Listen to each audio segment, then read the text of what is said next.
Hello दोस्तों, तो आज की इस वीडियो में मैं आप लोगों के लिए एक्सप्लेन करने वाला हूँ अगेंस्ट द गॉड का एपिसोड नंबर 4। अगर अभी तक आप लोगों ने इसके पिछले एपिसोड नहीं देखे तो लिंक डिस्क्रिप्शन में होगा, जाकर चेकआउट कर लेना। तो जैसा कि पिछले एपिसोड में हमने देखा कि युनची यूवी की मदद करता है ताकि वो उसके ब्लॉक में एंडेरियंस को अनब्लॉक कर सके। साथ ही साथ हम लोगों को ज़्याओ ट्राइब के लीडर का बेटा जियान भी देखने को मिला, जो की यहाँ ज़्याओ सेट आया हुआ था ताकि वो अपने साथ एक डेसिपल को लेकर जा सके। लेकिन जियान तो एक बहुत ही ज्यादा घटिया इंसान था, जिसके इरादे लिंगजी के लिए बिल्कुल भी ठीक नहीं थे। दूसरी तरफ यूलोंग भी इस बात को समझ गया था, इसलिए वो जियान का साथ देते हुए लिंगजी को फंसाने की कोशिश करता है। जहाँ जियान और उसके साथियों ने प्लान बनाया हुआ था कि ये लोग मिस्टिक डिवोरिंग पाउडर की चोरी का इल्जाम लिंगजी पर लगा देंगे ताकि जियान लिंगजी को अपने लिए इस्तेमाल कर सके।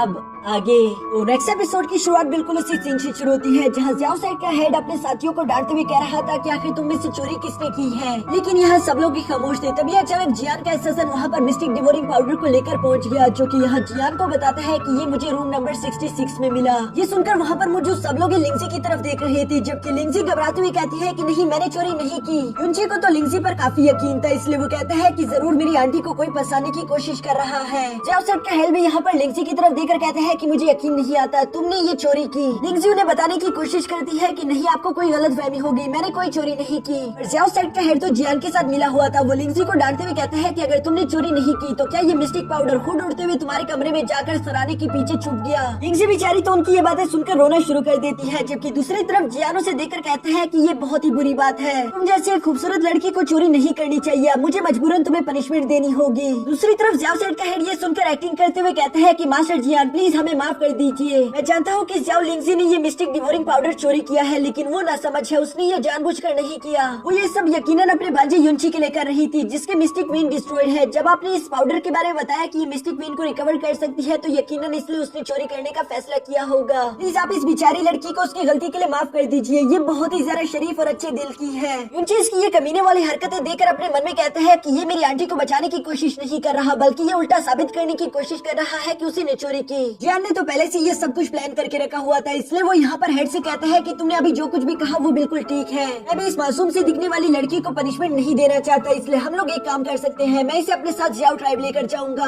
जहाँ पर हमारे बड़े एल्डर्स ही इस लड़की के पनिशमेंट के बारे में डिसीजन लेंगे। यकीनन वो लोग एक अच्छा फैसला करेंगे। जो सुनकर लिंगजी कहती है कि नहीं, मैं इस फैसले को नहीं मानती, क्योंकि मैंने कोई चोरी ही नहीं की। दूसरी तरफ जियान उससे चुप कराने की कोशिश कर रहा था। वो गुस्से के साथ कहता है कि बेशर्म औरत, पहले तुमने चोरी की और अब तुम इस तरह की बातें कर रही हो। अभी अचानक यहाँ बीच में युनची बोल पड़ा। वो कहता है कि मैं इस चोरी के बारे में कुछ सवाल करना चाहता हूँ। युनची को यूं बीच में बोलता हुआ देखकर उसके ग्रैंडफादर उससे खामोश रहने के लिए कहते हैं, लेकिन युनची अपने आंट को यूं फंसने कैसे दे सकता है। वो अपनी लिटिल आंट की तरफ देखकर कहता है कि आंट मुझ पर भरोसा रखो, मैं तुम्हें कुछ भी नहीं होने दूंगा। जबकि यहाँ दूसरी तरफ ज़्याओ सेट का हेड मास्टर जियान को बताने की कोशिश कर रहा था कि ये लड़का युनची है। जियान तो उससे पहले से ही पहचानता था, इसलिए वो हेड से कहता है कि हाँ, मैं इस लूजर के बारे में ऑलरेडी जानता हूँ, बताओ युनची तुम्हें क्या कहना है। जिस पर युनची अपनी चाल को शुरू करते हुए कहता है कि मुझे मालूम है कि ज़्याओ सेट का हेड काफी ज्यादा समझदार है। वो अपने हर फैसले को करने से पहले बहुत अच्छे तरीके से सोचता है, लेकिन मुझे ये समझ नहीं आ रहा कि इतनी कीमती पाउडर को उसने ऐसे फार्मेसी में रखवा दिया जहाँ की सेफ्टी बिल्कुल भी अच्छी नहीं। ये सुनकर सेकंड एल्डर भड़कते हुए यहाँ युनची से कहते हैं कि तुम अब हमारे हेड पर इल्जाम लगा रहे हो कि उन्होंने ये अपना मिस्टिक डिवोरिंग पाउडर चुराया।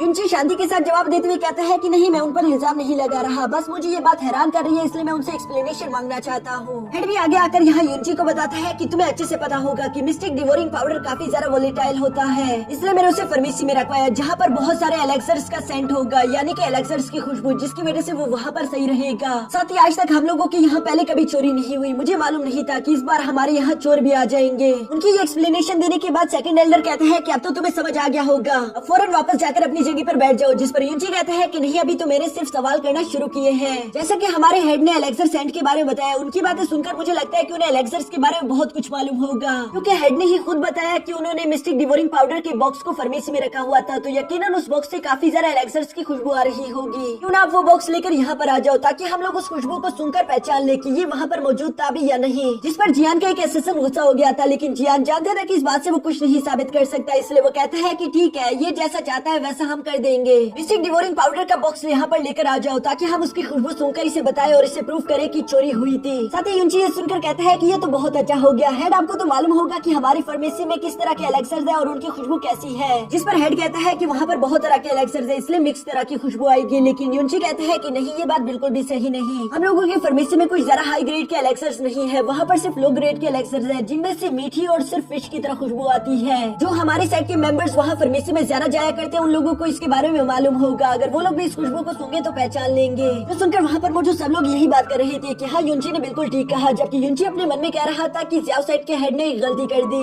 उसने मेरे सामने एलेक्सर्स की बात नहीं करनी चाहिए थी, क्योंकि मैं एक अल्केमिस्ट हूँ, मुझसे ज्यादा एलेक्सर्स के बारे में कोई नहीं जानता। जबकि हेड भी यहाँ पर युनची को देखकर अपने मन में कह रहा था कि वैसे तो ये काफी बेवकूफ था, आखिर अचानक ये इतना जरा अक्लमंद कैसे हो गया। अब यहाँ पर युनची की ये सारे डाउट क्लियर करने के लिए जियान कहता है कि मैं खुद ही इस बॉक्स को सुनकर बता देता हूँ, जिसे सुनने के बाद जियान कहता है कि हाँ, इसमें से मीठी और फिश जैसी खुशबू आ रही है। जियान जानता था कि उसके फैसले पर यहाँ कोई भी सवाल नहीं खड़ा कर सकता, नहीं तो जियान उसकी जान ले लेगा। और युनची हमेशा उससे 2 कदम आगे था। यह अचानक प्लॉट ट्विस्ट हो जाता है, जहाँ युनची कहता है कि मुझे माफ कर देना, मुझसे एक छोटी सी गलती हो गई थी, मैंने गलती से फिश जैसी खुशबू बता दी। असल में हमारी फार्मेसी में से मीठी और बीटर जैसी खुशबू आती है। साथ ही युनची अपनी एक्टिंग को शुरू करते हुए कहते हैं कि वैसे अब तो मैं पहले से भी ज्यादा कंफ्यूज हो चुका हूँ। मास्टर जियान का पावर लेवल तो काफी हाई है, वो कभी भी गलत स्मेल तो नहीं सुन सकते, लेकिन फिर आखिर उन्होंने फिश के बारे में क्यों कहा? ये सब सुनकर यूवी समझ गई थी कि यहाँ युनची क्या करने की कोशिश कर रहा है, और उसके चेहरे पर तो एक स्माइल भी आ चुकी थी। जबकि दूसरी तरफ जियान के असिस्टेंट को गुस्सा आ गया था। वो आगे आकर युनची पर भड़कते हुए कहता है कि तुमने मेरे मास्टर को बेवकूफ बनाने की हिम्मत कैसे की? जिस पर युनची उससे भी घेरे में लाते हुए कहता है कि मैं तो यहाँ तुम्हारे मास्टर पर वैसे भी शक नहीं कर रहा, मुझे सारा के सारा शक तो तुम पर है। तुम ही हो वो इंसान जो कि मेरी आंटी के कमरे से इस मिस्टिक पाउडर को ढूंढ कर लाए। तो क्या तुम मुझे बता सकते हो कि मेरी आंटी का बेडरूम की किस साइड पर था, ईस्ट में या वेस्ट में? साथ ही तुमने ये भी बताया था कि तुम्हें ये मिस्टिक डिवोरिंग पाउडर मेरी आंटी के पिलो के नीचे से मिला, तो तुम क्या बता सकते हो कि मेरी आंटी का पिलो किस रंग का है? वह सेशन तो कभी यहाँ पर लिंगजी के रूम में गया ही नहीं था, इसलिए उसे इसके बारे में कुछ भी मालूम नहीं, उसके पास कोई जवाब नहीं रहता। जो सुनकर युनची कहता है कि तुम्हारे पास कोई जवाब नहीं, मुझे लगता है कि तुमने ही मेरी आंटी को फंसाने की कोशिश की, तुमने ही वहाँ पर वो मिस्टिक डिवोरिंग पाउडर रखा होगा।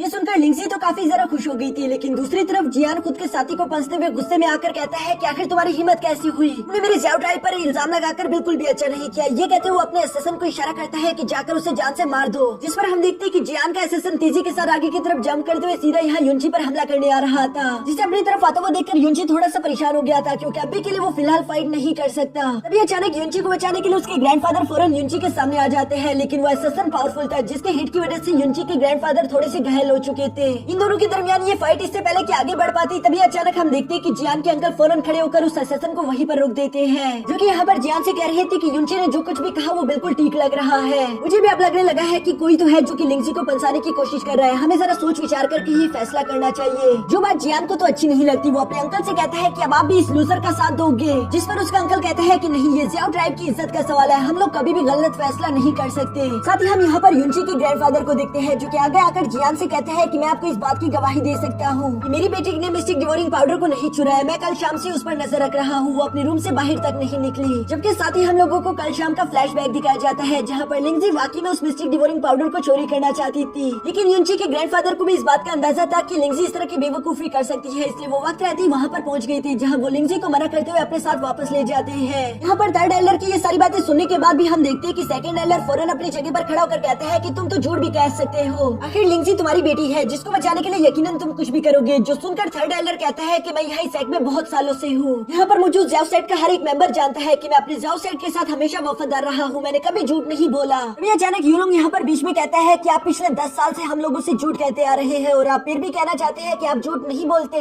ये सुनकर थर्ड एल्डर हैरान होते हुए यूलोंग से कहते हैं कि आखिर तुम्हारे कहने का मकसद क्या है, जिस पर यूलोंग भी अपनी जगह पर खड़ा होकर आगे की तरफ आते हुए कहते हैं कि आपने कहा कि आप कभी झूठ नहीं बोलते, खाइए अपने मरे हुए बेटी की कसम और बताइए कि क्या युनची सच में आपका ग्रैंडसन है। जो सुनकर तो थर्ड एल्डर को अचानक ही एक झटका लग गया था, क्योंकि उन्होंने कभी उम्मीद नहीं की थी कि ये बात कभी किसी को मालूम होगी। यहाँ दूसरी तरफ यूलोंग की ये सारी बातें सुनकर ज़ियाओ सेट का हेड कहता है कि आखिर तुम किस तरह की बकवास कर रहे हो, जिस पर यूलोंग कहता है कि मैं कोई बेवकूफ नहीं, बल्कि मैंने थर्ड एल्डर को खुद उनकी मरे हुए बेटे की कब्र पर ये बोलते हुए सुना था। साथ ही हमें फ्लैशबैक का वो सीन दिखाया जाता है, जहाँ पर थर्ड एल्डर अपने बेटे की कब्र के सामने खड़ा होकर कह रहा था, मैं नहीं जानता कि ये छोटा बच्चा कौन है जिसके लिए तुमने अपने और अपने बेटे की जान दांव पर लगा दी। अब मैं तुम्हारे फैसले की कदर करते हुए इसकी हिफाजत करूंगा, मैं इसे अपने पोते की तरह रखूंगा, इसको एक अच्छी जिंदगी देने की कोशिश करूंगा और कोशिश करूंगा कि इसे कोई तकलीफ ना हो। वो जब ये सब कह रही थी तभी अचानक यूलोंग ने चुपकर ये सारी बातें सुन ली थी। इवन की थर्ड एल्डर को भी एहसास हो गया था कि वहाँ पर कोई मौजूद है। यहाँ थर्ड एल्डर को पता चलने के बाद वो गुस्सा होते हुए कहते हैं कि अच्छा तो वो तुम थे, जिस पर यूलोंग कहता है कि इसका मतलब साबित हो गया। थर्ड एल्डर भी इसके बाद कोई जवाब नहीं दे पाते, जो सुनकर लिंगजी और युनचेन दोनों ही काफी ज्यादा सरप्राइज हो गए थे। यहाँ ज़ियाओ साइड का हेड यूलोंग की ये सारी बातें सुनकर थर्ड लेयर से कहते हैं कि यूलोंग ने जो कुछ भी कहा क्या वो सही है। टिंगजी भी फौरन अपने फादर के पास आ गई थी, वो भी बिल्कुल सेम सवाल करती है, जबकि युनची भी उन्हीं के मुंह से सुनना चाहता था। जिस पर थर्ड लेयर बहुत ही ज्यादा उदास होते हुए युनची से कहते हैं कि बेटा मुझे माफ कर देना। जियान को तो ये सुनकर काफी खुशी होती है, वो यहाँ पर हंसते हुए युनची का मजाक उड़ा रहा था। वो कहते हैं कि ये तो एक ऐसा नकारा इंसान निकला जिसको तो अपने ही पेरेंट्स ने छोड़ दिया होगा। जबकि ज़्याओ साइड का हेड भी यहाँ पर आगे आकर युनची से कहता है कि अब से तुम हमारे ज़्याओ साइड के मेंबर नहीं हो, तो फौरन यहाँ से दफा हो जाओ। दूसरी तरफ युनची तो अभी भी सदमे से बाहर नहीं आ पाया। वो अपने ग्रैंडफादर की तरफ आगे बढ़ते हुए कहते हैं कि आपने मुझे 18 साल तक पाला है, मैं शायद अपनी पूरी जिंदगी भी आपका ये कर्ज ना चुका सकूं। मुझे इस बात से कोई फर्क नहीं पड़ता कि मैं आपका बायोलॉजिकल ग्रैंडसन हूँ या फिर नहीं, मैं हमेशा आपका पोता ही रहूंगा।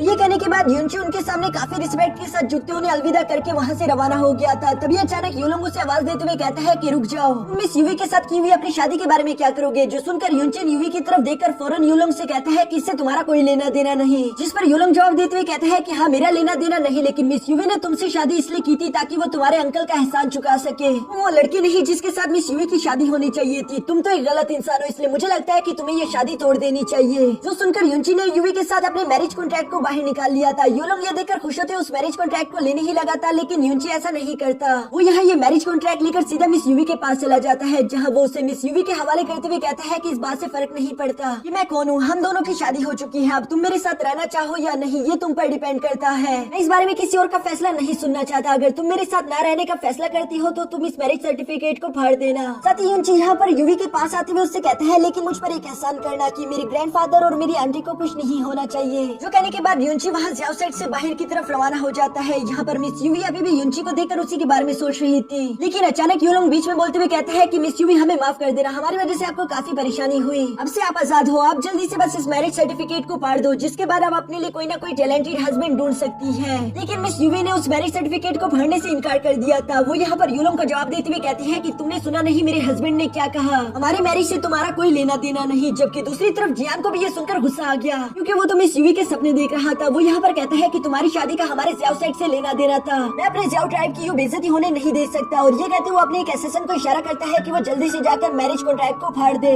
जिसको बचाने के लिए मिस यूवी ने उस असिस्टेंट के साथ फाइट करना शुरू कर दी थी। यहाँ शुरू में तो मिस यूवी उससे बराबरी का मुकाबला कर रही थी, जैसे वो असिस्टेंट अपनी फुल पावर अनलिश करते मिस यूवी उसके सामने ज्यादा देर टिक नहीं पाती, इसलिए वो असिस्टेंट उस पर भारी पड़ने लगा था। यहाँ ये सिचुएशन को खराब होता हुआ देखकर हम देखते हैं कि किसी अनजान शख्स ने उस वॉरियर पर एक जोरदार हमला कर दिया था, जिससे उस असिस्टेंट की कहानी वहीं पर खत्म हो जाती है। और हमें जानने को मिलता है कि ये अनजान वॉरियर कोई और नहीं बल्कि मिस यूवी की मास्टर थी, जिसे देखकर वहाँ पर मौजूद सब लोग ही घबरा चुके थे। मिस यूवी की मास्टर यहाँ पर गुस्सा होते हुए कहती है कि आखिर तुम ज़्याओ साइड के लोगों की हिम्मत कैसे हुई जो तुम लोगों ने मेरे डेसिपल की शादी के बीच टांग अड़ाई। यहाँ जियान भी उस औरत के बारे में कुछ नहीं जानता था, जिस पर जियान का अंकल उसे बताता है कि ये आइस क्लाउड के 7 इमोर्टल्स में से एक है, मेरी जैसे 10 वॉरियर्स को भी ये अकेले आसानी के साथ हरा देगी, इसलिए मुझे नहीं लगता कि हमें इसके काम के बीच आना चाहिए। जियान उस मास्टर के बारे में ये सब जानने के बाद फौरन उनको रिस्पेक्ट शो करते हुए कहते हैं कि प्लीज मास्टर हमें माफ कर देना, हम लोगों को मालूम नहीं था कि यूवी आपकी डेसिपल है। जिस पर मास्टर गुस्सा होते हुए कहती है कि अब तो तुम्हें मालूम हो गया ना, अब अगर तुमने बीच में टांग अड़ाई तो मैं तुम्हारी टांगे तोड़ दूंगी। जबकि दूसरी तरफ मिस यूवी को देखते हैं जो कि अपने मास्टर के सामने झुक गई थी। मास्टर भी मिस यूवी के पास आकर कहती है कि अब तो तुम्हारा यहाँ का काम खत्म हो गया, तो क्या अब हम वापस अपने आइस क्लाउड टेम्पल चले। जो सुनकर मिस यूवी यहाँ अपने मास्टर के साथ रवाना होने वाली थी, तभी अचानक उसको युनची की आखिरी बात याद आ जाती है, जहाँ युनची ने अपने ग्रैंडफादर और आंटी को बचाने के लिए कहा था। यहाँ चूंकि इन दोनों के जाने की वजह से वैसे भी ज़्याओ ट्राइब गुस्सा होकर उन दोनों से बदला लेने वाला था, इसलिए यूवी फौरन रुकर अपने मास्टर से कहती है कि ये सब कुछ मेरी वजह से शुरू हुआ, इसलिए मैं ये सब यूं बीच में छोड़कर नहीं जा सकती। उसकी मास्टर भी समझ गई थी कि यूवी क्या चाहती है। दूसरी तरफ हम असैसिन को देखते हैं जो कि आगे बढ़ते हुए यहाँ ग्रैंडफादर पर हमला करने वाला था। अभी अचानक मिस यूवी की मास्टर यहाँ पर एक अटैक रेडी करती हुई उस असैसिन पर चल देती है, जिसकी वजह से दूसरे असैसिन की कहानी भी यहीं पर खत्म हो गई। जो देखकर जियान का अंकल आगे आते हुए कहता है कि मिस चू आप ये क्या कर रही है, क्या आपको मालूम नहीं